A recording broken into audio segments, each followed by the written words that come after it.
تون بخیر دوستان. ما امشب قصد داریم یه بحث سیاسی داشته باشیم، پیرامون ایران، ایرانی و سلطه ایرانی.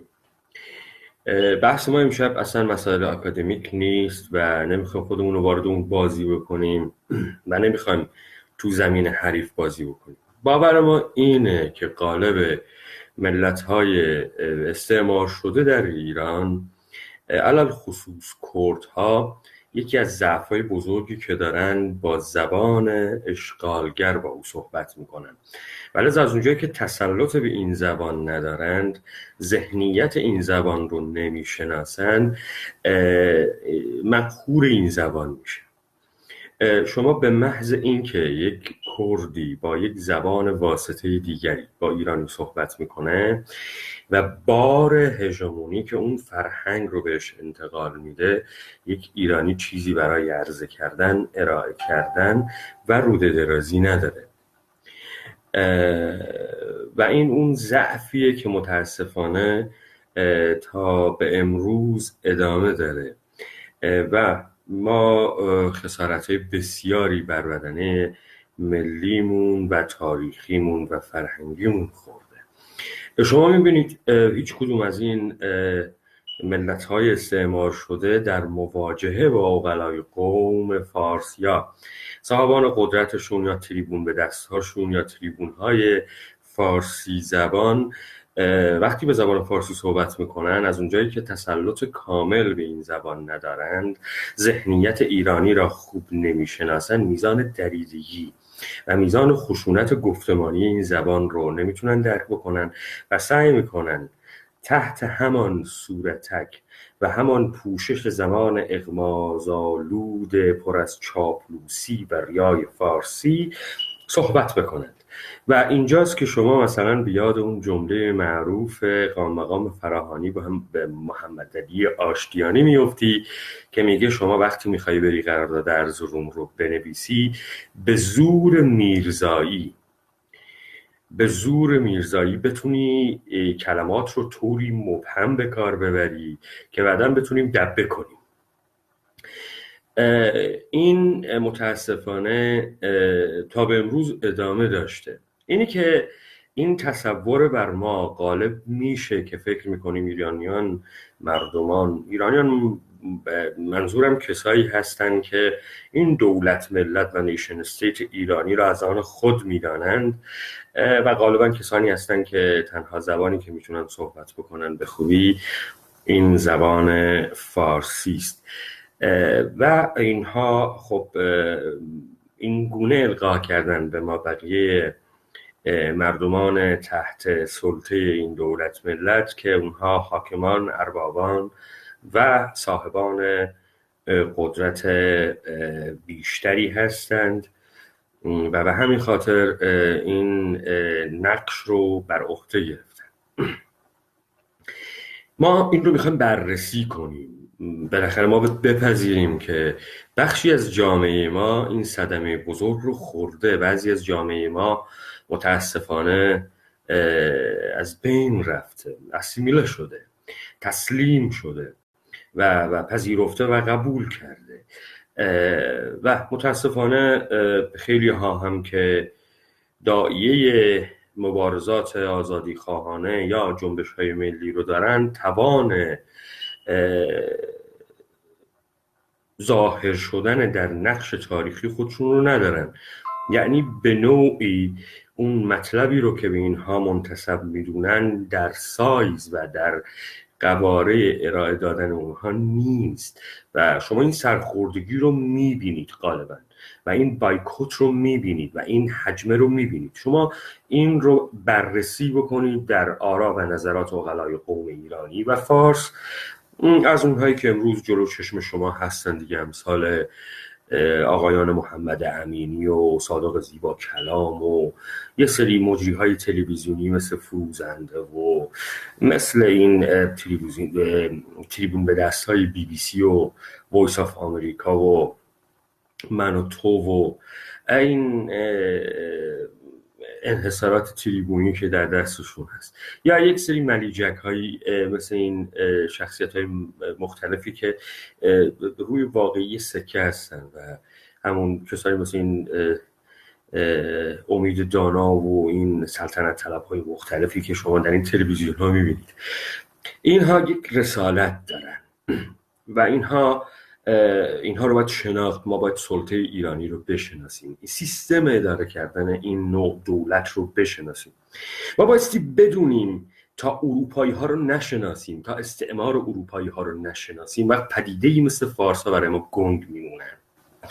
علل خصوص استعمار انگلیسی ها رو شما اگر تاریخ 400 سال 500 سال گذشته اروپایی ها رو به خوبی مطالعه نکنید و ندونید اروپایی ها کجا قش کردن، کجا این قش معروف و این دغل‌بازی رو به کار بردن نسبت به ملل مختلف دنیا با جاهایی که استعمار کردن، علل خصوص نسبت به جغرافیای خاورمیانه یا چیزی که به نام جهان اسلام مشهوره، وقت نمیتونید بفهمید مثلا این پدیده ها از کجا اومدن.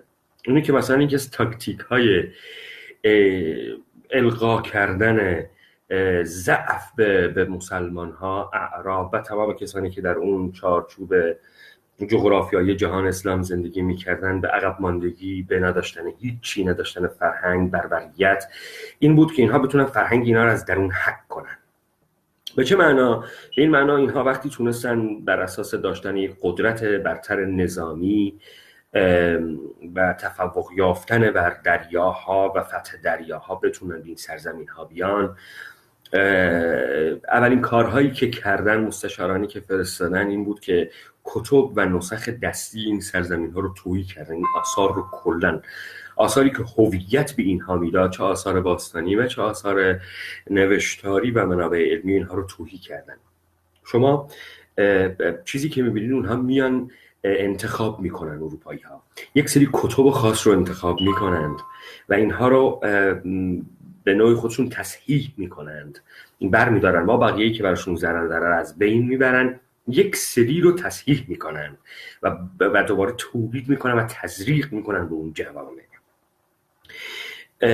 و اینجا یه اتفاق میفته، اینی که برتری چشم آبی ها، پوست سفید های اروپایی رو نشون میده که غالبا هم از 5 کشورن دیگه، ایتالیایی ها، فرانسوی ها، انگلیسی ها، اسپانیایی ها و اینها و این سیستمی که به کار بردن دیگه یک انقطاع تاریخی میذارن برای اینی که فلسفه از کجا آوردن. این انقلاب کوپرنیکی که دارن صحبت میکنن واقعا آغازش از اونجا بود، ابن رشد کی بود، ابن خلکان کی بود، الا ماشاءالله که شما همتون میدونید این رو.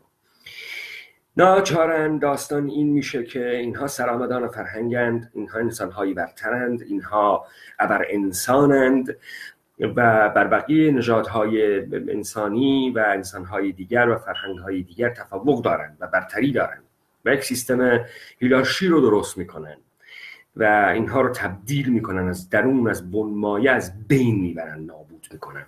بعد میان یه سری حکومت‌های دست نشانده خودشون رو درست میکنن در این مناطق، ایده های خودشون رو میارن و حاکم میشن بر اینها. این رو اروپایی ها خوب کردن و تا به امروز هم رفته. این به این معناست که ما برتری هوشی داریم، ما کیوی بالایی داریم، فهمیده ایم، داناییم. شما نگاه بکنید در همین جغرافیای ایرانی که ما داریم صحبت میکنیم، قالب متونی که هویت ایرانی رو تشکیل میده به تصحیح و قلم اروپایی هاست. روس ها، فرانسوی ها، انگلیسی ها و اینها این کتب رو آوردن و اصولا ایرانی ها خبر نداشتن و فارس ها خبر نداشتن از این. کسی اصلا فردوسی 120 سال پیش مثلا نمیشناخت. حالا شاید یه سری چه میدونم شاهنامه خان این ورانوری داشتن، قهوه خونه ای که یک سری ابیاتی رو عامیانه حفظ بودند، اما شاهنامه خب پستش دیگه چاپ کمپانی هند شرقیه و اصولا کسی نمیشناخته، مثلا کسی مولانا رو نمیشناخته مثلا، تا اینکه نیکسون میاد و این رو تصحیح میکنه و میاره و میگه این شما، این مال شماست و شما اینها رو دارید و شما همچین انسانهایی داشتید. بحث حالا چقدر این درسته؟ نسخه اصلی این کجاست؟ این نسخه‌ای که قبلا بود کو؟ کسی نمیپرسه. اروپایی هم رو نمی‌کنن، نیست. خب این چطوری از آسمون به زمین اومده؟ چقدر قدمت داره؟ خب کسی نیست به اینو پاسخ نمیده. لذا این سیستم این رو به حکامی که میخوان در اون جغرافیایی که باشد و منافع اونها رو حفظ بکنه انتقال میدن. خب چرخشی که میشه از بعد از مقام فراهانی اینها تازه دوباره سیاست یاد میگیرن، سعی میکنن سیستمی باز تعریف بکنن برای این خاکی که در اختیار دارن. این رو انگلیسی ها براشون میکنن و سیستمی که در ایران حاکمه سیستم انگلیسی هست. برادران فارس نه استعدادشو دارن، نه در قوارشون هست، نه در سایزشون. اینا یه چیز خوب دارن. ایرانی ها یه چیزی داره به اسم، خیلی چیزها دارن که مال ایرانی هاست. یکیش افه فارسیه. اف یا همون چوسی، این چیزیه که شما درون مایه‌ای، درون مایه استوار نیست، فقط داری شکلکش در میاری. اف میای. اف دانشمند بودن، اف آگاه بودن، اف باسواد بودن، اف مخ برتر بودن، اف همه چی بودن. شانسی که اینا آوردن اینه که استعمار بریتانیایی اینها رو به عنوان حکامان انتخاب کرد. نه کیان؟ شما اگر خصوصیات اینها رو نگاه بکنید خیلی شبیهن به آدمایی که من الان خدمتتون میگم، کسایی که اگه یادشون باشه تهران رفته باشن. یه سری آدما بودن به اینا میگفتن کولی. این کولیا شما برو کنارشون سیخ میفروشن، وسایل خراطی و مجسمه های دستی نجاری میفروشن، فالتو میگیرن، رمالی میکنن. میگی کارگری میکنه، میگی آره. میگی خونه تمیز میکنه، میگی آره. میگه سکس میدی، میگی آره. همه کار میکنه. یعنی شما هر پیشنهادی بدی در ازای پول این کار رو میکنه برات. اینا خیلی شبیهن به ایرانیا یا خیلی شبیهن به فارسا، کسایی که اینا رو آوردن حاکم کردن بر این جغرافیا و اینها اومدن هر کاری میکنن. شما نمونهش رو ببینید. اینا به هر شکل در میان، به هر قواره در میان، به هر سایز در میان، به هر قالب در میان. نمونهاش رو تو اروپا و آمریکا ببینید. مسیحی میشن، بودایی میشن، گی میشن، هموسکشوال میشن. این اون ذهنیت استعمار زدهشون هست که در مقابل انسان اروپایی و غربی هیچی برای ارائه کردن ندارن. سمون بوکن، تسلیم مطلقند. اما وقتی به جغرافیای خودشون برمیگرده، به حیطه زبانی خودشون برمیگرده، خب پررو میشن، خیلی پررو میشن. کنترل قدرت دستشونه، ابزارهای قدرت دستشونه، یه مشروعیت جهانی دارن، کنترل اسلحه و پول و مواد غذایی و منابع غذایی دستشونه و دارن روش مانور میدن، خودشون عرضه میکنن. ثمرش میشه چی؟ میشه تا به امروز تونستن این نوع برتری رو برای خودشون حفظ بکنن. خب ما ابتدای صحبتمون گفتیم ایراد بزرگی که ملت‌های مورد استعمار دارن اینه که با زبان فارسی وقتی با اینها وارد گفتگو میشن تسلیم میشن. مثلا طرفی که کرده با روح کردی نمیتونه با فارسی با اینها برخورد بکنه، لذا سعی میکنه شیک صحبت کنه، سعی میکنه موجه باشه، سعی میکنه بحثی که میکنه مورد خشونت گفتمانی واقع نشه. بهش نگن شما عقب افتاده‌ای، قومی قبیله‌ای هستی، امروزی نیستی، مدرن نیستی. این تسلیم میشه، تسلیم این ساختار بحثی و دیسکورسی میشه و تش میبینی یه آدم تسلیم شده همه چیز رو واگذار کرده و اومده این ور. لذا شما اگه میخواید با اینا مذاکره کنید با زبان سوم صحبت کنید، نه زبان خودتون، نه زبان اونا. با آلمانی صحبت کنید، با انگلیسی صحبت کنید، با فرانسوی صحبت کنید. اصلا برق در میگرده. طرف چیزی برای ارائه کردن نداره، طرف چیزی نداره که روش بتونه مانور بده. اما توی زبان مادری زبان درازی داره، از هر کلمه هم استفاده میکنه. مثلا برای شما فحاشی بده، اون به راحتی تمام فحشایی رو که میدونه بهت میده. اون شیک میشه، اون بلد زبونشه، با کلاس تهرونی، شیرازی، اصفهانی. تو میترسی که این کلمات رو به کار ببری، جزو مقهور میشی. چه جالبه، چه خوب صحبت میکنه. این یکی از تاکتیک هایی که اونها استفاده کردن، دقیق شبیه اروپایی هایی که نسبت به خاورمیانه ها، نسبت به خودشون استفاده کردن. و اینها به غایت در مقابل اروپایی ها و انسان های اروپایی مفلوکن. من یه مثال بزنم که برای همتون خیلی واضح تر باشه. این ایرانم 2500 ساله و پسرای کورش و چه میدونم خشتای گنده گنده و ما تمدن عظیمی هستیم. شما نگاه کنید، اینا دادشون در اومده به کالای ایرانی بخرید، حمایت بکنید از تولیدات بومی. کجا؟ تولیدات اصفهان، تولیدات تهران، تولیدات مراکزی که به اینها میگن مراکز ایرانیت، تولیدات شمال. میگن به اینا رو بخرید. اما هیچ ایرانی به قول خودشون نمیخره. تا کالای خارجی باشه، تا کالای کشورهای غربی باشه، کسی کالای ایرانی نمیخره. چرا؟ چون چیزی به اسم حس ملی ایرانی واقعی موجود نیست.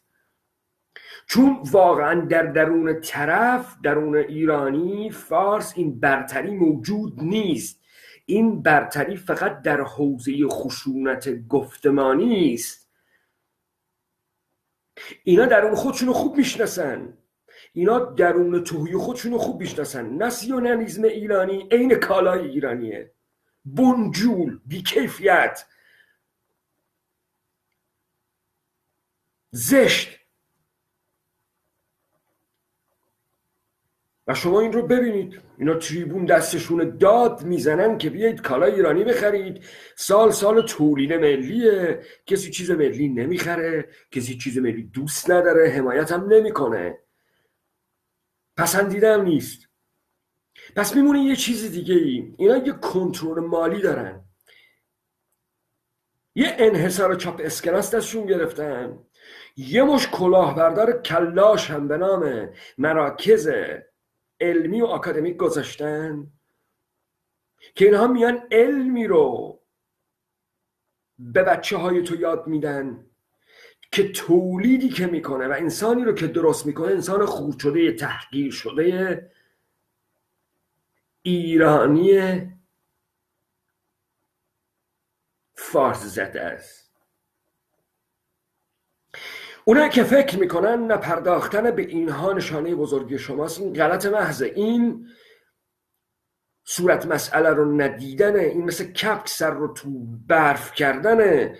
شما دارید خسارت بیش از حدی میدید. شما دارید بدنه اجتماعی جامعتون رو از دست میدید. شما خودتون به عنوان نخبه کرد، به عنوان رهبر سیاسی کرد، در مقابل اینها که قرار میگیری دست و پا بسته میشی. پس اینا پاسخ میخواد. با اینها بایستی برخورد کرد، بایستی جوابشون رو داد. اما اتفاقی که میفته، شما دقیقاً وارد بازی میشی که اون میخواد وارد بشه. وارد بازی افه میشید. افه ایرانی شیک بودن، موجه بودن. برید نگاه کنید به این کانال های ماهواره‌ایشون. برید مثلا برنامه‌ای مثل بفرمایید شام رو نگاه کنید. این یک کپی از برنامه انگلیسی Come Dine With Me. خب بعد شما برید افه هایی که اینا تو این فیلم هاشون میان به عنوان ایرانی نگاه بکنید. اینو بدونید غالبا نژاد پرسترین خارجی بر علیه خارجی در اروپا ایرانی ها هستن. به سیاه ها میگن کاکا سیاه، به پاکستانی ها میگن پاکستانی بو گندو، از هندی ها بعدشون میاد، از مسلمان ها و عرب ها بعدشون میاد. انگاری که خودشون تافته جدا بافتن، خودشون هم پناهندن، کیس پناهندگی میدن، گیان، هموسکشوالن، مسیحیان، جیزیس کرایست ها میبینن باش راه میرن. همشون هم بنیفیت خورن. دست بر قضا هم همشون میخوان تو کشورهای تو پایتخت اروپایی زندگی کنن، مثلا لندن. بنیفیتی که میگیرن کمر سوشال ولفر بریتانیا رو میشکنه. طرف فقط مای 2500 پوند بنفیت مثلا کرایه خونه‌ش رو میگیره. این میاد تو برنامه مثل بفرمایید چان شرکت میکنه. این به طرف ایران برودکست میشه این برنامه. خب کسی که تو مهاباد نشسته، تو کرمانشاه نشسته، تو ایلام نشسته، تو خرم‌آباد نشسته، تو همدان نشسته تسلیم میشه. چی داره میبینه؟ یه ایرانی که معلوم نیست هویتش کیه، بابا مامانش کیان، اصلا فامیل داره، تو عمرش دایی داشته، عمو داشته، تو عمرش محبت گرم خانوادگی دیده. این اومده اینجا، چطور اومده، از چه مسیری اومده، به چه طریقی اومده اروپا داره زندگی میکنه. خب شما نگاه کنید ابتدای استارتی که اینا میزنن میرن خونه های یک دیگه، سلام مفاهای علکی، بعد همه اینها تو خونهشون مشروب سرو میکنن، همه اینها شراب میخورن. شما برو ببین در کجای تاریخ 2500 ساله نوشته شده اینها آداب شراب خوردن داشتن. ایرانی جماعت تا زمان دولت ملت مدرن قوت غالبش آش بوده. آش. برنج غذای اشرافی بوده. ضرب المثلش هم هست. اینا به لباس خوب و نوشون میگن لباس پلوخوری. اینا به کوزین به کیچن میگن آشپزخانه، نمیگن پلو پزخانه، نمیگن خورشت پزخانه، میگن آشپزخانه. چه برسه به این که اینها پیش غذا داشتن، ستارتر داشتن، مین کورس داشتن و دسر داشتن. خب ندارن. طرف میاد تو میگه مشروب میخوری، شراب میخوری. خب اصلا نمیدونه چه شرابی رو با چه غذای واسطی خورد. اصلا شراب مشروبی که پای غذا سرو میشه. خب چه نوع شرابی میخوری؟ آداب شرابخوری هم اصلا بلدن. اصلا بلدن گلاسشون رو دست بگیرن، چطوری با دست بگیرن، چطوری باید شراب رو بو کنن، مزه کنن زیر دهنشون. خب شما وقتی اینو نداری نمیدونی، وقتی این بخشی از فرهنگت نیست نمیدونی. حالا ایرانی جماعت، فارس جماعت شاید طعم چای رو بدونه، به خاطر که خب چای جزء فرهنگشونه، سرو کردن داشتن. شاید بدونه کدوم چای دم کشیده، کدوم چای دم نکشیده، کدوم چای مرغوبه، کدوم چای مرغوب نیست. اما ایرانی قهوه خور نیست. ایرانی چه میدونه طعم قهوه چیه، چه میدونه قهوه خوب چیه. اما افه میاد، هم کافه گلاسه میخواد، اسپرسو میخواد، کاپوچینو میخواد. او خیلی شیکه بگی کاپوچینو. میخواد چیکار کنه؟ میخواد برتری تو رو به مابقیه نشان بده، اون درون توهی خودش رو پر کنه با افه فرنگی اومدن. مرسی، متشکرم، سپاسگزارم، مرسی. شما نگاه فارگلیسیشون بکن، اوناشون که 4 روز میان اروپا. داستان چی میشه؟ این پروژه ایران شیک که از زوایای مختلفی وارد میشه. یکیشون ما مثال زدیم طبق این برنامه‌های ماهواره‌ای. شما نگاه میکنید 4 تا یالغوز در و داغون که عمق تفکرشون به اندازه یک بند انگشت نیست، افه میان همه شراب میخورن. هیچ کسی نیست بگه من شراب نمیخورم، سنت شراب خوری نداشتم، ندارم. بعد میشینن طرف تیرامیسو میخواد بیاره. تیرامیسو، من کاری به این ندارم که امروز دهکده جهانی است، به یمن اینترنت همه مولتی کالچرال شدن، سلایق غذایی عوض شده. این آسانی و ارزون بودن ترانسپورتیشن باعث شده شما منابع مختلف غذایی، اینگریدینس های مختلف غذایی رو از کشورهای مختلف دنیا بیاری.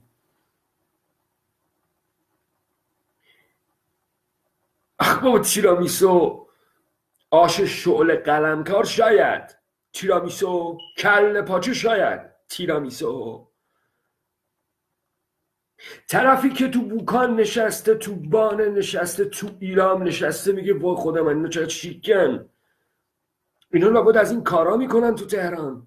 شما میری تهران بعد طرف فارسیشو فکر نمیکنم 400 لغت بلد باشه فارسی صحبت کنه، یا فارسی محاوره‌ای فارگلیسی صحبت میکنه، حالت به هم میخوره، تمام کلمات انگلیسی هم که به کار میبره اشتباه به کار میبره، یه ساوند خیلی مزخرفی هم از فارسی ارائه میده. شما میرید ساندویجی، طرف 100 لغت انگلیسی نمیدونه، نمیگه پیاز میخوای، میگه آنین میخوای، آنین بذارم.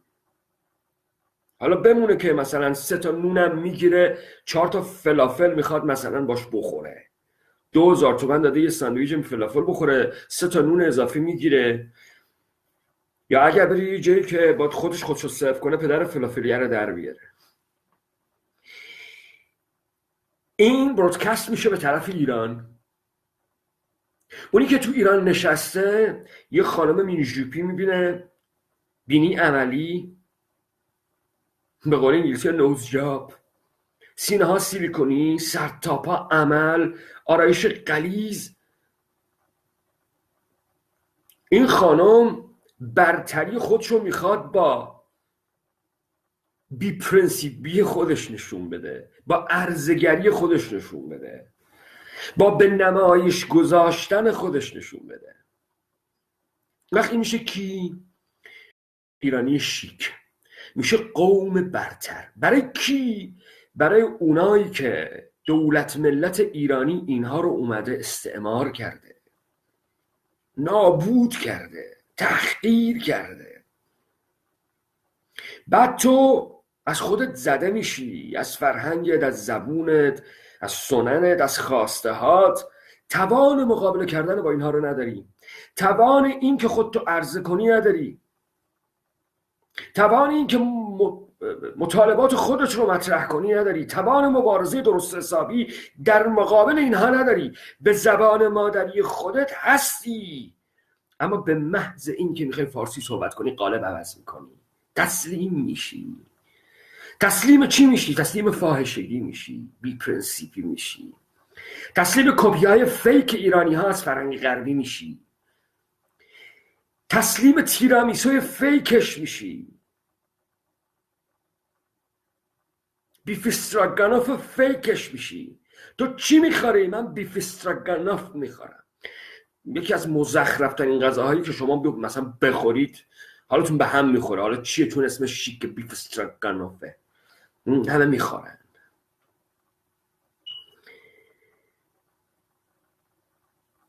شما وقتی تو این فضا قرار میگیرید، شما وقتی اینطوری بمباردمنت میشید، توان مقابله پیدا نمی کنید. خب این موجه بودن و این شیک بودن و این که ایرانی ها فرهنگ دارن. خب این فرهنگ، خب هیچ جایی نیست که فرهنگ نداشته باشه، بالاخره همه جا فرهنگ دارن. خب با فرهنگن یعنی چه؟ یعنی که شیکن، یعنی که آداب اجتماعی درست دارن، تربیت درست دارن. من فکر نمی‌کنم شما تو این دنیا ملتی رو پیدا کنید فرهنگ نداشته باشه، آداب اجتماعی نداشته باشه، هنجار نداشته باشه، تردیشن نداشته باشه، سنن نداشته باشه، رسوم و تقالید نداشته باشه. خب اینو کی میاره به خورد این مردم میده؟ کی میگه هنر نزد ایرانیان است و بس؟ کدوم هنر؟ کدوم هنر؟ شما بیارید سرآمدان اینها رو بیارید.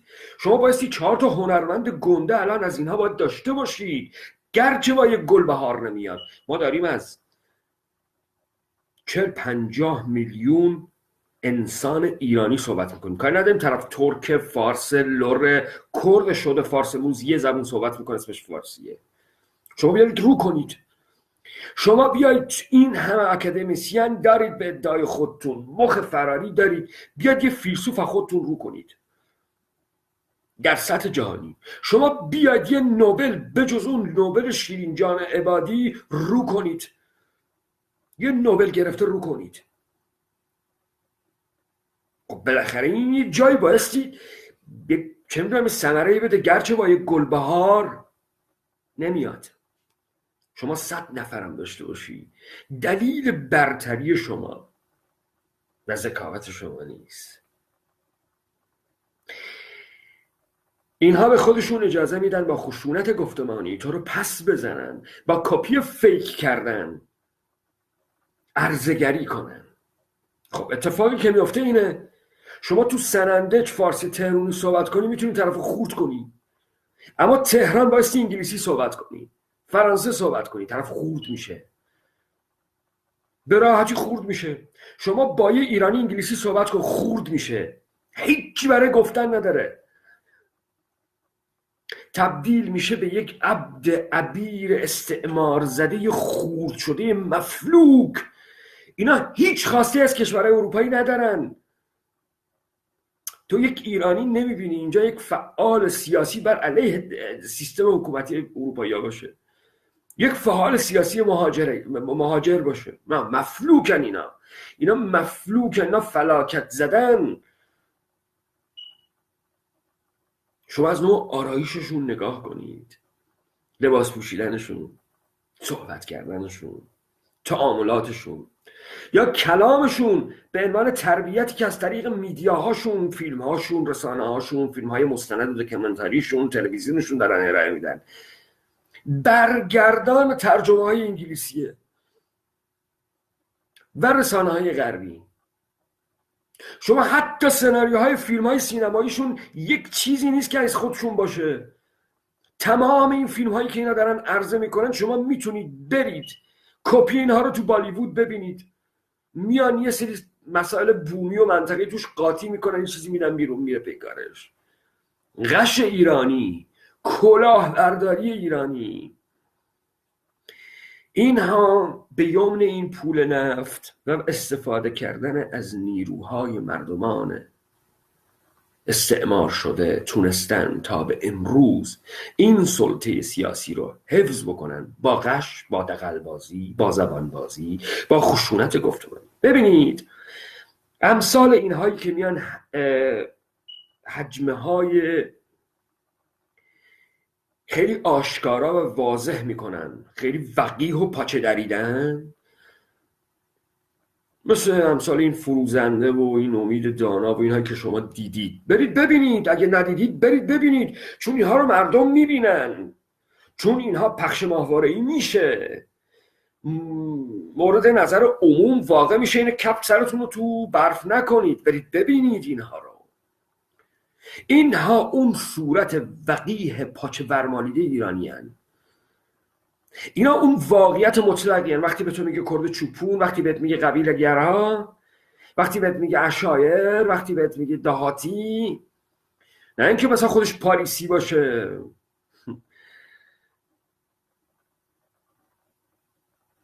نه اینکه خودش مثلا یه پرنسس بریتانیایی باشه، نه خودش خدا میدونه صفدر علی، پسر غلام علی، اهل کدوم ده کبیره معلوم نیست. شما قیافش رو نگاه کن، رنگ پوستش و شکلش و صورتش و صحبت کردنش رو نگاه کن، میفهمی معلومی آدمه، معلومی مرده، معلومی زنه، معلومی چی کار است. این اون صورت واقعی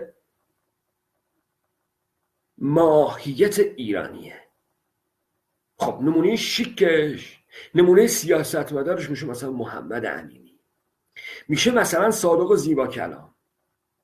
صادق زیبا کلام روی دیگر سکه امید داناست، فروزنده است. اون میاد میگه تو میکشیمت، قاسم پلنگ میکشتت، خون همتون میریزیم، ما ایرانیم، پسر کوروشیم. مثلا خودش هم نگاه میکنی 30-40 کیلو، معلوم نیست مرده، معلوم نیست زنه، معلوم نیست چی کار هست. مثلا زیبا کلام هم میاد میگه نه بابا،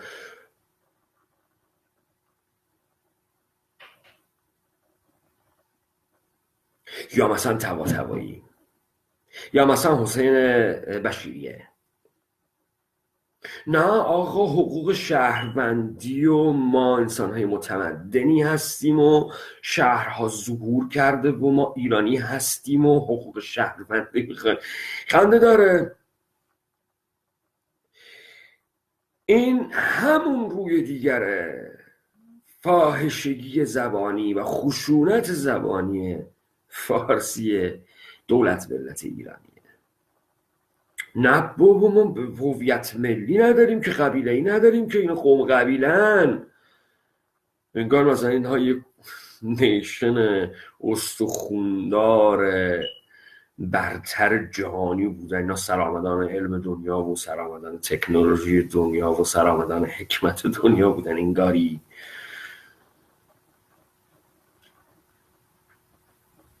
بعد میگم اینها پرداخته نشه. چرا بایستی به اینها پرداخته بشه؟ اون مهابادیه، اون کرمانشاهیه، اون ایلامیه نمیدونه اینا فیکه، نمیدونه اینا اف است، نمیدونه اینا داغونتر از اینین که بتونن با زور خودشون تو رو کنترل کنن. با یه مشروعیت جهانی، با حمایت بریتانیایی ها و آمریکایی ها، با در اختیار داشتن اسلحه، پول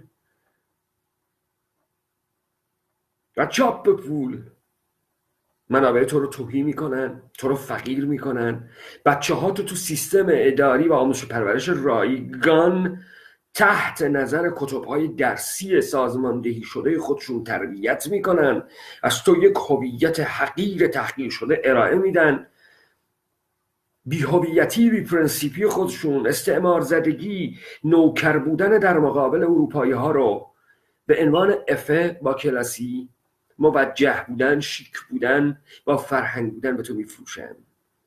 از اونجایی که کنترل منابع دست این هاست، چه منابع اقتصادی چه منابع غذایی، چه خشونت، خب یک فرد کرد استعمار شده خورد میشه، مجبور میشه تسلیم بشه، یا حیران میشه، دچار شگفت زدگی میشه. بر روی این کار کردن. شما اون ور سپاهت میاری، ارتشت میاری، حمایت جهانی پشتته، برات برنامه نوشتن که چگونه این مردمان رو نابود کنی، از زوایای مختلف هم وارد میشی با محصولات فرهنگی، سمعی، بصری، با مراکز آکادمیک و دانشگاهی، با نرم و آداب اجتماعی، با تحقیر و خشونت گفتمانی. تو میخوای این برتری خودت رو حفظ کنی، این برتری فیک تو، این برتری جعلیت رو که در صورت نبود درآمد نفتی مفلوکتر از فلان کشور گرسنه جهانی هستی.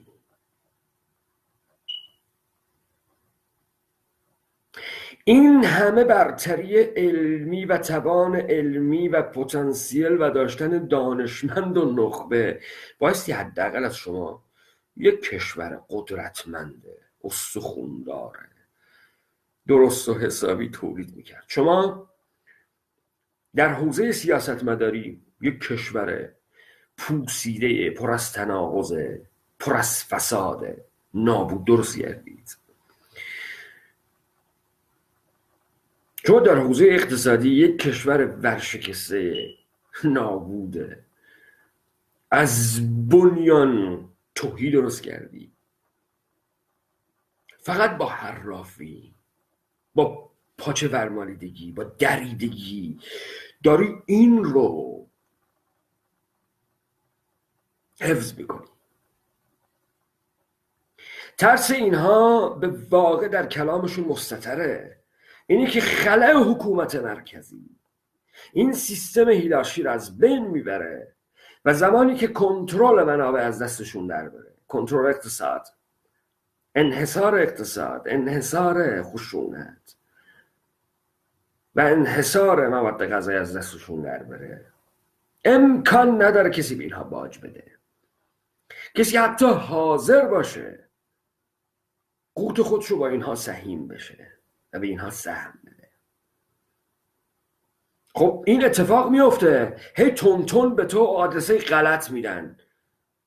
زندگی بهتری خواهد بود، سراب ایرانی، سراب ایرانی، زندگی بهتری در سایه دموکراسی، در سایه مردم سالاری خواهد بود، حقوق شهروندی خواهد آمد، ما همه ایرانی هستیم، اینجا سرزمین من، ایران منه.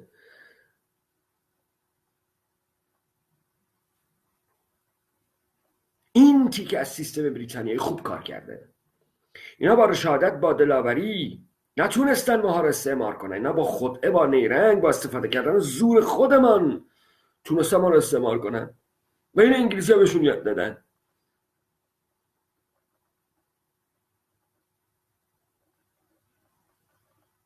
و ما متاسفانه از اونجایی که خب این انحصارات رو در دستمون نداریم، تریبون نداریم بتونیم با اینها مقابله بکنیم، نمایندگان ما نمایندگان واقعی مردم کرد نیستن که در این رسانه ها قرار میگیرن و اونها عناصر محکم، استوار و واقعی جنبش های سیاسی کردستان رو تریبون در اختیارشون نمیذارن، بلکه میگردن ضعیفترین حلقه، داغونترین حلقه رو گیر میارن که اینا رو به زور بکنن نمایندگان کردها، ترکها، بلوچها، عربها و باشون معامله کنن، در صورتی که میدونن در اثر درست شدن خلأ دولت مرکزی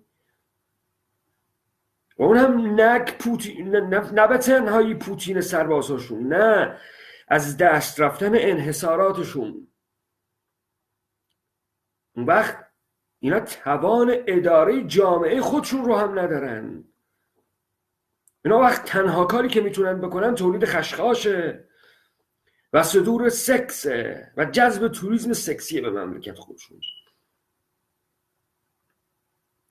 چطوریه اینها هر حرفی میزنن، هر جنایتی میکنن، هر تریبونی در اختیارشون هست، اما این وسط مثلا یه کرد باید بیاد بشه مثلا پیامبر مهربانی، با اینها با خشونت گفتمانی خودشون و کلامی خودشون برخورد نکنن. خشونت گفتمانی اینها پاسخ داره و کسی میتونه پاسخ اینا رو بده که اتفاقا در زبان فارسی به همان دریدگی اونهاست که هستن و این دریدگی فارسی و ایرانی رو میشناسه و این توهی بودن و افهی بودن ایرانی ها رو میشناسه. پشت این کلام خشونتبار ایرانی ها زور نهفته نیست، اینو بدونید. سربازان این ارتشی که امروز برای اینها مملکت داری میکنن لرها هستن، ترک ها هستن و کرد ها هستن. متاسفانه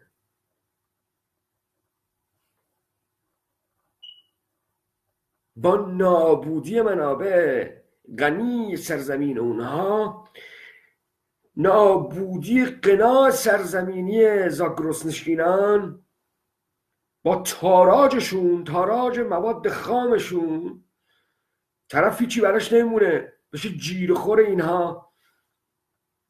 اون پول کاغذی که تو تهران چاپ میکنن، بابای لو رو میگیرن، میشه سرباز، میشه بسیجی، میشه پاسدار، بابای 2-3 میلیون تومان.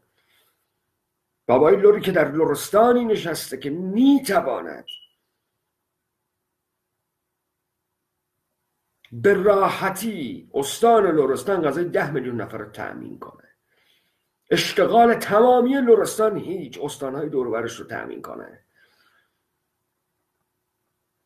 اما میکننش بسیجی، ارتشی، سرباز، پاسدار، به خون بریزه، آدم بکشه براشون، لر بکشه براشون، بیارنش کردستان کشته بشه. داستان اینه. برای شناختن اینها بایستی اتفاقا با زبان خودشون اما حریف واقعیشون وارد بشه. با اینها بحثای علمی کردن ره به ترکستانه و دقیقا در اون دامی میفتی که اینها میخوان تو بیفتی.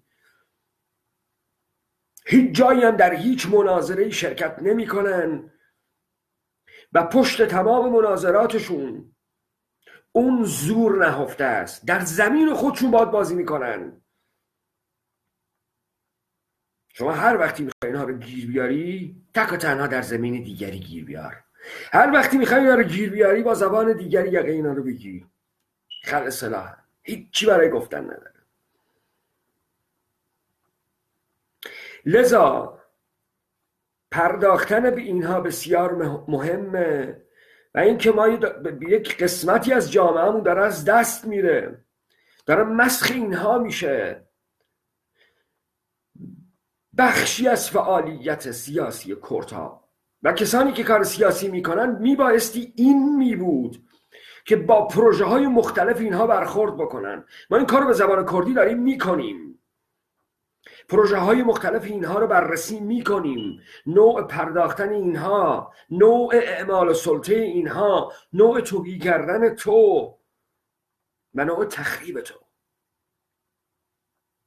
و این کار رو ادامه میدیم. از این به بعدم سعی میکنیم خیلی از این برنامه ها رو به زبان فارسی داشته باشیم تا هم عموم مردم کردستان به خوبی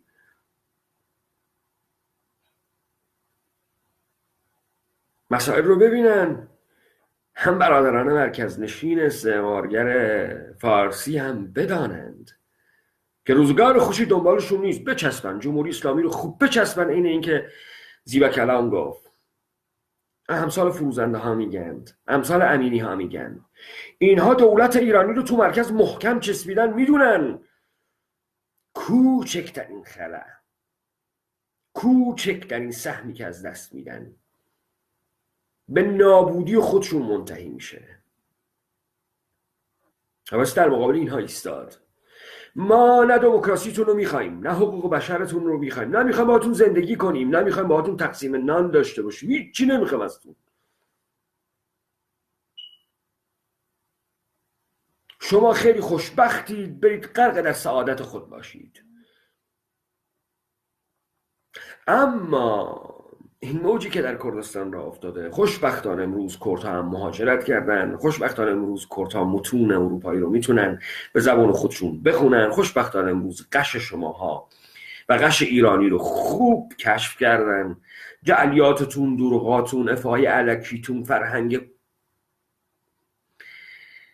جعلیتون